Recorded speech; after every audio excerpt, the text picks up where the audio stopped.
Assalamualaikum warahmatullahi wabarakatuh. Baik, sebelumnya kami mengucapkan terima kasih kepada dosen pengampu mata kuliah Profesi Kependidikan, yakni Ibu Dr. Rumiati Aman SPD MT, yang telah memberikan kesempatan kepada kami untuk melakukan presentasi mengenai mengukur kompetensi guru. Nah, perkenalkan, nama saya Fatir Al-Nasruddin sebagai moderator pada kelompok 13, dan rekan-rekan saya yang bernama Muhammad Turai Mandika dan Varian Dwi Ardana. Nah, untuk mengefisienkan waktu, langsung saja kita ke presentasinya. Yang akan pertama itu pemateri pertama yang akan disampaikan oleh rekan saya, yaitu Muhammad Turai Mandika. Muhammad Turai Mandika, dipersilahkan. Terima kasih atas kesempatannya. Mengapa mengukur kompetensi guru? Mengukur kompetensi guru itu penting karena beberapa alasan utama yang berdampak langsung pada kualitas pendidikan. Berikut penjelasannya. Yang pertama, menjamin kualitas pengajaran. Kompetensi guru mencerminkan sejauh mana mereka mampu merencanakan, melaksanakan, dan mengevaluasi pembelajaran secara efektif. Guru yang kompeten akan lebih mampu mengolah kelas, memahami kebutuhan siswa, dan menyampaikan materi secara menarik dan tepat sasaran. Yang kedua, hasil belajar siswa. Guru yang memiliki kompetensi tinggi akan mampu menciptakan pengalaman besar yang mendalam dan bermakna bagi siswa, sehingga dapat meningkatkan pemahaman, keterampilan, dan nilai akademik siswa. Yang ketiga, identifikasi kebutuhan pelatihan. Dengan mengukur kompetensi, pemerintah atau sekolah dapat mengetahui area mana yang masih diperlu ditingkatkan. Ini membantu menyusun program pelatihan dan pengembangan profesional yang tepat sasaran. Yang keempat, evaluasi kinerja dan pengambilan keputusan. Pengukuran kompetensi bisa menjadi dasar objektif dalam mengevaluasi kinerja guru. Hasilnya bisa digunakan untuk promosi, penghargaan, atau perencanaan karir guru. Yang kelima, meningkatkan profesionalisme guru. Proses evaluasi kompetensi mendorong guru untuk terus belajar dan berkembang. Ini menciptakan budaya profesionalisme dan tanggung jawab terhadap kualitas diri dan pekerjaan. Yang keenam, menjamin standar pendidikan nasional.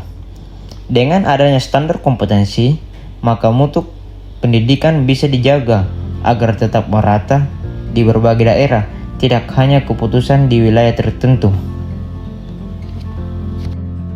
Next, di sini ada jenis-jenis kompetensi guru. Yang pertama, kompetensi pedagogik, yaitu memahami karakteristik siswa, usia, gaya belajar, latar belakang, dan lain-lain. Merancang dan melaksanakan pembelajaran yang efektif, menggunakan strategi pembelajaran yang sesuai, melakukan evaluasi pembelajaran dan tindak lanjutnya.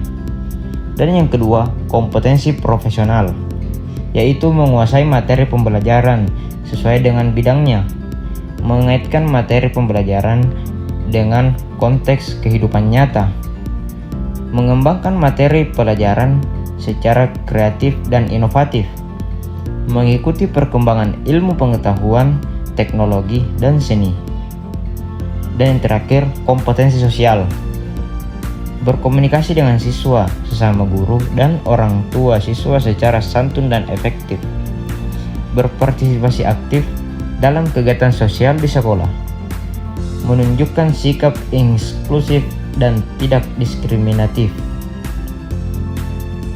Baik, saya kembalikan kepada moderator. Nah, itulah tadi presentasi dari pemateri pertama. Selanjutnya ke pemateri kedua, yaitu Varian Dwi Ardana. Varian Dwi Ardana, dipersilahkan. Baik, terima kasih kepada moderator. Selanjutnya saya akan membacakan tentang tantangan dalam pengukuran. Yang pertama, subjektivitas penilaian. Penilaian yang dilakukan oleh kepala sekolah atau pengawas bisa dipengaruhi oleh kedekatan personal atau persepsi pribadi. Sulit menjaga objektivitas tanpa instrumen yang benar-benar valid dan reliable. Yang kedua, keterbatasan instrumen. Tidak semua sekolah memiliki instrumen yang lengkap dan terstandar. Beberapa alat ukur masih belum mampu menggambarkan kompetensi secara menyeluruh, terutama aspek kepribadian dan sosial. Yang ketiga, waktu dan beban kerja. Proses observasi, penilaian portofolio, hingga refleksi memerlukan waktu yang cukup banyak. Guru dan penilai atau kepala sekolah, pengawas, sudah memiliki beban kerja rutin yang padat. Yang keempat, kesiapan dan penerimaan guru. Tidak semua guru siap menerima evaluasi secara terbuka. Ada yang menganggap pengukuran kompetensi sebagai bentuk penghakiman, bukan pengembangan diri. Yang kelima, kurangnya pelatihan penilai. Kepala sekolah atau penilai belum tentu memiliki kapasitas dalam melakukan penilaian kompetensi secara profesional. Dibutuhkan pelatihan khusus agar penilai mampu membaca dan menggunakan instrumen dengan tepat. Yang keenam, ketersediaan data dan bukti fisik. Penilaian berbasis portofolio atau kinerja membutuhkan dokumen pendukung yang kadang tidak terdokumentasi dengan baik. Ini bisa mempersulit proses verifikasi dan validasi hasil penilaian. Dan yang ketujuh, kurangnya pemanfaatan hasil evaluasi. Hasil pengukuran sering tidak ditindaklanjuti dengan program pengembangan atau pelatihan. Akibatnya, evaluasi hanya menjadi formalitas tanpa ada peningkatan nyata. Adapun alat dan instrumen yang digunakan. Yang pertama, uji kompetensi guru atau UKG. Jenis instrumen, tes objektif atau pilihan ganda uraian singkat. Tujuan, mengukur kompetensi pedagogik dan profesional. Dilaksanakan oleh pemerintah pusat atau daerah. Yang kedua, instrumen penilaian kerja guru atau PKG. Jenis instrumen, rubrik observasi dan penilaian berbasis indikator. Tujuannya, mengukur semua jenis kompetensi melalui praktik nyata di kelas. Aspek yang dinilai, perencanaan, pelaksanaan, pembelajaran, evaluasi, dan tindak lanjut. Yang ketiga, portofolio guru. Jenis instrumen, kumpulan dokumen bukti kerja guru, isi, RPP, karya tulis, sertifikat pelatihan, dokumentasi pembelajaran, dan lain-lain. Tujuannya menilai pengembangan profesional dan kreativitas guru. Yang keempat, instrumen observasi kelas. Jenis instrumen, lembar observasi dengan skala penilaian, digunakan oleh kepala sekolah atau pengawas.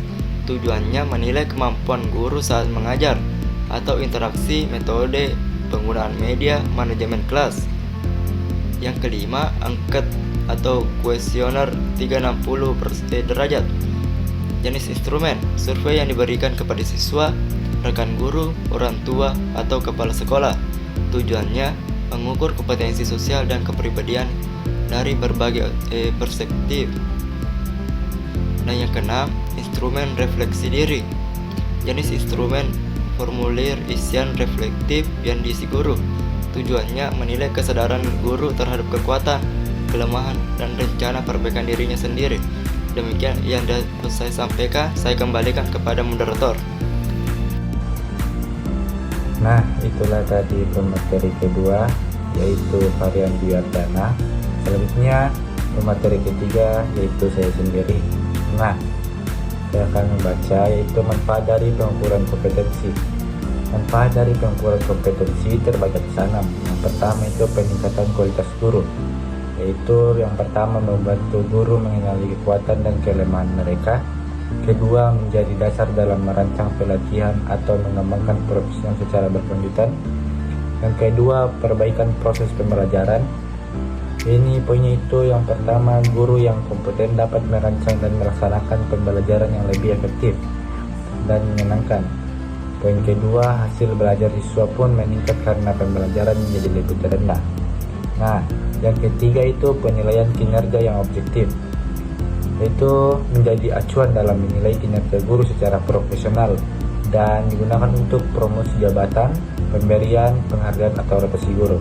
Dan yang keempat itu pemetaan kompetensi secara nasional, yaitu pemerintahan dapat mengetahui peta kekuatan dan kelemahan guru di berbagai wilayah, kemudian menjadi dasar dalam merancang kebijakan pendidikan atau distribusi pelatih. Kemudian yang kelima itu meningkatkan profesional guru. Nah, itu mendorong guru untuk terus belajar, berinovasi, dan menjaga etika profesi. Kemudian menumbuhkan budaya refleksi dan evaluasi diri dalam bekerja. Yang keenam itu meningkatkan kualitas lulusan, yaitu guru yang kompeten dan akan menghasilkan siswa yang cerdas, kreatif, dan berkarakter. Kemudian dampaknya terasa dalam jangka panjang terhadap mutu pendidikan bangsa. Nah, kemudian kesimpulan pada materi kami yaitu mengukur kompetensi guru merupakan langkah penting untuk memastikan kualitas pendidik yang tinggi dan merata. Dengan mengetahui sejauh mana seorang guru menguasai kompetensi pedagogik, profesional, sosial, dan kepribadian, pemerintah dapat mengambil langkah strategis dalam pengembangan profesi guru secara berkelanjutan. Pengukuran kompetensi guru tidak hanya bertujuan untuk menilai kinerja, tetapi juga sebagai alat pembinaan, pemetaan, dan peningkatan mutu pembelajaran. Meskipun terdapat tantangan seperti keterbatasan instrumen dan potensi subjektif, manfaat yang dihasilkan jauh lebih besar, terutama dalam menciptakan guru yang profesional, berintegrasi dan atraktif terhadap perubahan zaman. Nah, oke, mungkin cukup sekian penyampaian materi dari kelompok kami. Semoga apa yang sampaikan bermanfaat bagi teman-teman sekalian ataupun yang menonton. Dan kami ucapkan terima kasih kepada guru dosen pengampu kami telah mengajar kami sampai saat ini. Baik, dengan ucapan terima kasih. Wassalamualaikum warahmatullahi wabarakatuh.